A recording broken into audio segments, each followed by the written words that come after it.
வணக்கம். வாங்க லதா வியூஸ்க்கு. இன்றைக்கி நம்ம என்ன பார்க்க போகிறோம்னா, அடிக்கிற வெயிலுக்கு வந்து ஜில்லுன்னு ஒரு ஜெல்லி தாங்க பண்ண போகிறோம். அதுவும் ஃப்ரூட்ஸ் ஜெல்லி. அதுக்கு நான் இன்றைக்கி 2 பேக்கெட் அகர் அகர் எடுத்து சின்ன சின்னதாக கட் பண்ணி நல்லா தண்ணியில் கழுவிட்டு, அதுக்கப்புறம் 1 லிட்டர் தண்ணி ஊற்றி அடுப்பில் வச்சுருக்கேன், கொதிக்கிட்டோம்.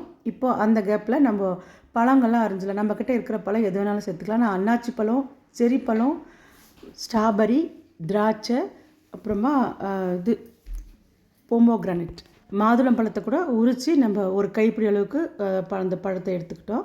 அதே மாதிரி அன்னாச்சி பழம் எல்லாத்தையுமே வந்து நல்லா பொடியாக திராட்சைலேருந்து செரி, அப்புறமா ஸ்ட்ராபெரி எல்லாமே மெல்லிஸாக கட் பண்ணிக்கணும். ஆப்பிளும் 2 பீஸ் அளவுக்கு மெல்லிஸாக கட் பண்ணிவிட்டு, எவ்வளோ மெல்லிஸாக கட் பண்ண முடியுமோ அவ்வளோ மெல்லிஸாக கட் பண்ணிக்கோங்க. அப்போ தான் நம்மளுக்கு வந்து செட் ஆகி வரும். அது இந்த மாதிரி ஆப்பிளில் கட் பண்ணிட்டு மொத்தமே வந்து எனக்கு ஒரு 1.5 கப்பு தான் வந்தது. அந்தளவுக்கு போட்டாலே அது போதும், 1 லிட்டருன்றதுனால நான் மீற்றிட்டேன்.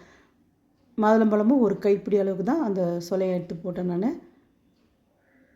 அதுக்கப்புறம் இந்த மாதிரி எல்லாத்தையும் கட் பண்ணி ரெடி பண்ணி எடுத்து வச்சுட்டு, எல்லா பழமும் கட் பண்ணி வச்சதுக்கப்புறமா நம்ம உடனே வந்து செட் பண்ணிடணும். ஏன்னா ஆரச்சோன்னா பழத்தில் தண்ணி விட ஆரம்பிச்சிடும். இப்போ நம்ம அகர் அகர் கொதிக்க வச்சோம் இல்லையா, 1 லிட்டர் தண்ணி சேர்த்து அதில் 2 கப் அளவுக்கு சர்க்கரை சேர்த்துக்கிறேன் நான். நாட்டு சர்க்கரை கூட சேர்க்கலாம், ஆனால் கலர் வேறு மாதிரி ஆகும். இது கொஞ்சம் ஒயிட்டாக வரணுன்றதுக்காக இந்த மாதிரி சர்க்கரை சேர்த்து நல்லா ஒரு 10 நிமிஷம் கொதிச்சதுக்கப்புறமா ஸ்டவ் ஆஃப் பண்ணி கொஞ்சம் ஆறட்டும். பாதிக்கு மேலே ஆறுனதுக்கப்புறமா நம்ம எந்த பாத்திரத்தில் நம்ம செட் பண்ண போகிறோமோ அதில் கொஞ்சமாக ஃபஸ்ட்டு ஒரு கப் அளவுக்கு ஊற்றிட்டு, அதுக்கப்புறம் இந்த பழத்தெல்லாம் அடுக்கிடுங்க. அடுக்கிட்டு அதுக்கு மேலே இன்னொரு கப்பு ஊற்றிட்டு, அதுக்கப்புறம் பழம் அடுக்கிட்டு, அதே மாதிரி மற்ற இருக்கிறது எல்லாத்தையும் ஊற்றிடலாம். பாருங்கள், அப்படியே கொஞ்சம் குலுக்கி செட் பண்ணிவிட்டு, கேக்கு செட் பண்ணுறோம் இல்லையா, அந்த மாதிரி தான் பண்ணிவிட்டு வெளியவே வைக்கிறதுனா வைக்கலாம். ஆனால் ஃப்ரிட்ஜில் ஒரு 3 மணி நேரம் வச்சு எடுத்தால் நல்லா சில்லுன்னு இருக்கும். பழம் சேர்த்துக்கிறதுனால ஃப்ரிட்ஜில் வச்சா தான் நல்லா சீக்கிரம் செட் ஆகும். ஜல்லி மட்டும்னா வெளியவே வச்சு பண்ணிக்கலாம். பாருங்கள், 3 மணி நேரத்துக்கு அப்புறம் எடுக்கிறேன் நான். அப்படியே சூப்பராக செட் ஆகி வந்துடுச்சு.